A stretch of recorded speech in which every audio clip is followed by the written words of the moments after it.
नेपाल से दिल्ली रोजगार की तलाश में आए युवक अपने रिश्तेदार की कंपनी में काम करते हुए लापता हो गया, जिसको काफी तलाश किया गया लेकिन युवक की बरामदगी नहीं हो सकी, जिसके चलते नेपाल पुलिस ने युवक के अपहरण की जांच करते हुए 27 साल के बाद युवक को उत्तर प्रदेश के ग्रेटर नोएडा में स्थित कोट गांव से बरामद कर लिया है। 27 साल के बाद अपने परिजनों से मिलने पर युवक अपने परिजनों से लिपटकर खुशी के आंसू रोते हुए नजर आया। तो वहीं दूसरी तरफ लगभग 22 वर्षों तक अपने घर में शरण देने वाले इस युवक को गांव वाले भी युवक से लिपटकर बिछड़ने के गम में उनकी भी आंखों में आंसू झलकने लगे, जिसके बाद दादरी कोतवाली पुलिस ने युवक को उसके परिजनों को सौंपते हुए नेपाल वापस भेज दिया। अपने जिगर के टुकड़े के बिछड़ने का गम उस शख्स की मां से ज्यादा कौन जान सकता है, जिसके दिल के टुकड़े को बिछड़े हुए 27 वर्ष हो गए हों। 27 वर्षों का ये सफर उन माँ बाप पर कैसा गुजरा होगा, ये सोचने से ही रूह कांप जाती है।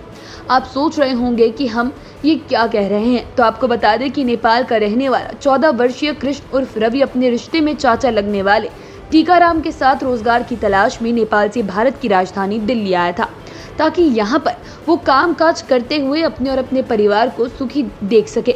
लेकिन कुदरत को कुछ और ही मंजूर था।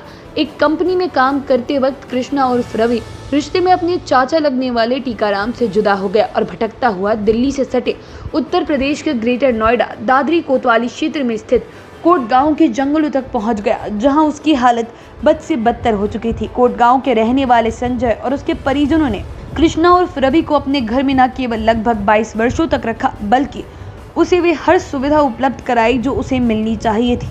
एक दिन रवि को कुछ लोग अपनी बातों में फंसाकर बागपत जिले ले गए, जिस पर संजय और उसके परिजनों के द्वारा दादरी कोतवाली में रवि की गुमशुदगी दर्ज कराई गई और लगभग 2.5 वर्षों के बाद रवि को बागपत से ढूंढ निकाला गया और एक बार फिर रवि संजय और उसके परिवार के बीच आ गया। लेकिन यहाँ भी किस्मत को कुछ और ही मंजूर था, जिसके चलते बागपत के रहने वाले लोगों के द्वारा कृष्णा उर्फ रवि की जानकारी नेपाल एम्बेसी को देते हुए कहा गया कि रवि को जबरन कोट गांव में कैद करके रखा गया है, जिस पर नेपाल एम्बेसी ने इसकी जांच कराई और फिर इसकी जानकारी रवि के परिजनों को दी गई। कृष्णा उर्फ रवि को लेने आए रिश्तेदारों में लगने वाले उसके चाचा टीकाराम का कहना है कि रवि के दिल्ली से गायब हो जाने के बाद नेपाल पुलिस ने उनके खिलाफ कार्रवाई करते हुए उन्हें जेल तक जाना पड़ा था। कृष्ण उर्फ रवि को लेने के लिए आए नेपाल से रवि की मां ग्रेटर नोएडा के दादरी कोतवाली पहुंची तो अपने बेटे रवि को देखकर रवि की मां लक्ष्मी अपने आप को रोक न सकी और रवि से लिपटकर रवि से मिलने की खुशी में जमकर आंखों से आंसू छलक आए। तो वहीं रवि को लगभग 22 वर्षों तक पालने वाली महिला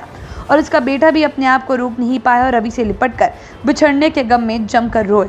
इस दौरान थाने का माहौल भी गमगीन हो गया। पुलिस के अधिकारियों ने कार्रवाई करते हुए फिर कृष्णा उर्फ रवि को नेपाल से आए उसके परिजनों और पुलिस के हवाले करते हुए कृष्णा उर्फ रवि को वापस नेपाल के लिए रवाना कर दिया। वहीं दूसरी तरफ रवि के परिजनों ने लगभग 22 वर्षों तक रवि को अपने घर में शरण देने वाले लोगों का आभार प्रकट करते हुए उनका धन्यवाद दिया। तो आपने बताया नहीं था कि वो वहाँ पर काम कर रहा है? उस दौरान बताया नहीं था आपने वहाँ काम कर रहा है?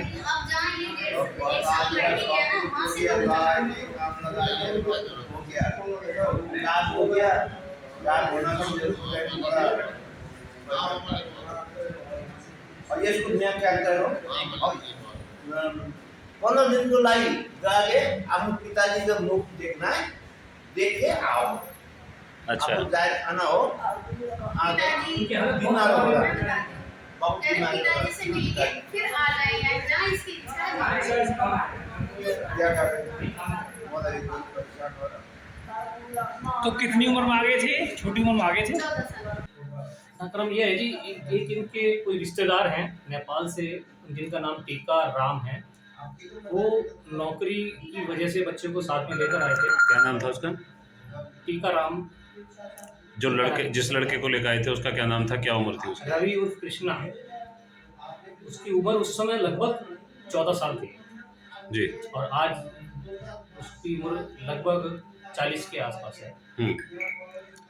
क्या हुआ था, कैसे नेपाल से यहाँ तक आया, कैसे आपको सूचना मिली?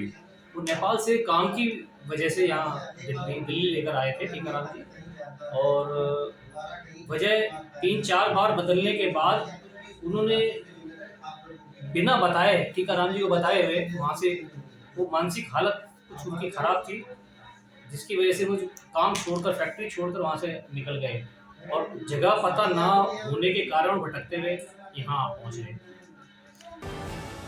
टॉप स्टोरी ब्यूरो के लिए नोएडा से नितिन चौधरी की रिपोर्ट।